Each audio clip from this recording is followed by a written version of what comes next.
there's an idea of minimal gear in the book, and I resonated with that because in the book, in chapter 1, you mention, some of us think we need the right gear to start, or and I put in my notes there, don't be convinced that you need the right gear or the best gear to start.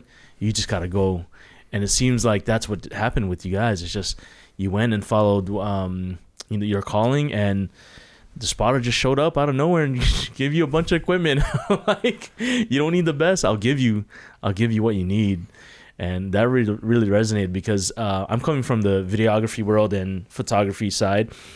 And in my mind, and this is kind of like where my flaws are, hopefully aren't anymore, but I used to want the best gear first to do a project. Wow. Versus just starting the idea. You know what I mean? And that crippled me for so long because, you end up getting the best gear or the ideal, what you thought was ideal equipment, and then you're still not motivated to do it. It was rough. It's rough. Yeah. So, no, I'm glad that you shared that, Ray. That's it. You nailed it. It's, starting, there's a rule of thumb in construction, as an apprentice, and that is buy one tool a week. Oh, okay. Interesting. And so what that promotes or produces is for you to have resources, meaning paycheck by paycheck, pay and buy what you can afford as you can afford it. But even more, I personally chose to buy one tool a week, but I would choose my tool based on what I needed as I went. And so what I hated doing was asking to borrow tools. Oh, that's the worst. That's the worst. But but what I learned is that once I knew I needed the tool, I'd buy it. And I would, and then I would spend a week learning how to use it. And then I'd go buy the next tool and be excited about it and learn how to use it. But what was happening through that process was I was becoming really skilled at each tool because I wasn't overwhelmed by having everything. Yeah, interesting. Yeah. And so it is a mindset, right? That we can't jump into entrepreneurship or starting a business or doing things if we don't have all the things we need, right? But my encouragement is, just going through this with experience, this is probably like irresponsible advice, but to just go, right? And I say irresponsible because you have to go, but you have to go with the spotter. Yes. So for example, like if I climb the wall and just go, I mean, that's great experience for me, but I knew I had my dad there. So I had this comfort, even though I wasn't thinking, oh, my dad will grab me. I was thinking, I knew he was there, and so there's a story in the Bible with Peter that, he was in a boat one time and Jesus had told them to go off, and then all the disciples were out in the boat, they're out in the sea, and all of a sudden Jesus appears. There's a little bit of a rain or storm happening. I don't know if it's a little bit, I wasn't there, but there was some kind of storm happening. And Jesus actually has an invitation for Peter to come out and walk on the water with them. And Jesus is actually standing out there on water. And so Peter steps out and actually walks on water. But I think the only reason he stepped out is because he knew Jesus was there. Come on. Can you imagine like him trying to walk on water to show the other guys like, hey, let's start a company like this and just step out on water? No, he would have fell straight down. But because Jesus was there, number one, but number two, the invitation was there. I think those are very important for us before we start climbing the wall, right? So not to be irresponsible and say, hey, you should just go. You definitely got to make sure that your spotter's there and the invitation's there. And if the invitation's there, game on. You know what I'm saying? Game on. Don't worry about the gear, because Peter had no gear.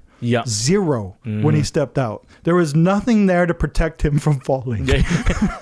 No floaties, guys. No, nothing. So, when I look at me and Tiffany starting our first company, ATN, we had I mean, we didn't have a warehouse. We didn't have company vehicles. We didn't have any administration programs. We didn't have money. We had zero money.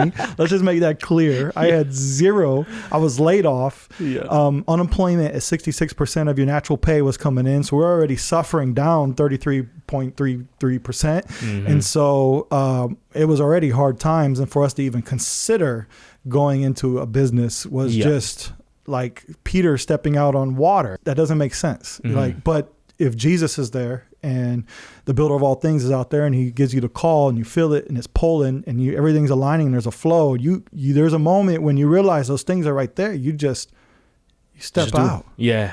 And so that's what we did.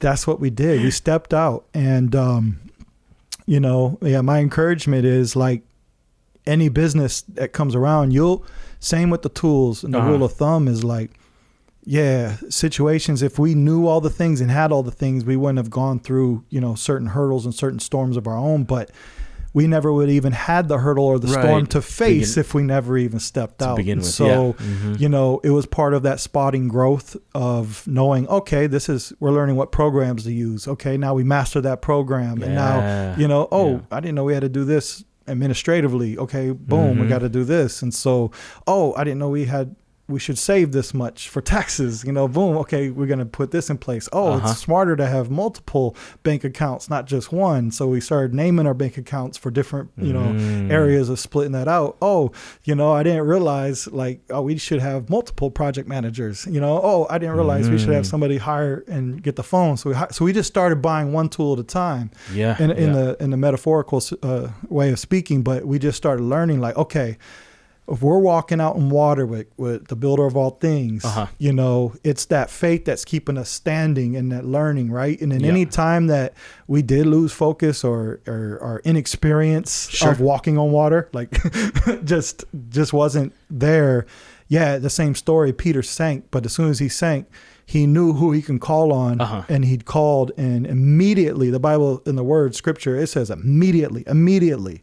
Let me say it one more time. Immediately means not a second went by before the builder of all things grabbed his hand.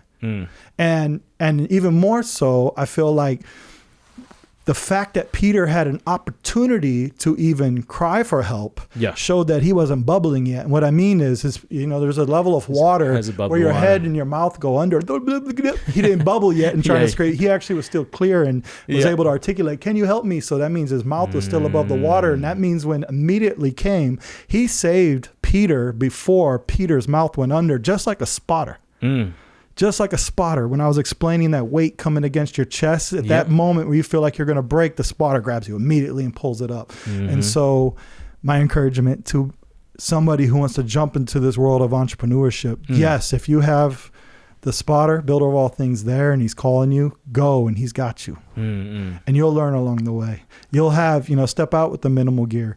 There's stories of Moses called to his mountain, he's like, to go face the Pharaoh, and all he had was a rod.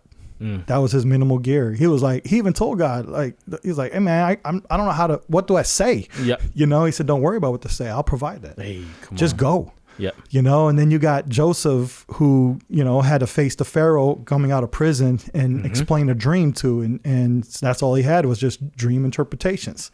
And then all of a sudden he became second in command of all Pharaoh. And then you have, David and Goliath, he had a moment where he had to go face Goliath, his mountain, right? And so all he had was this little rock.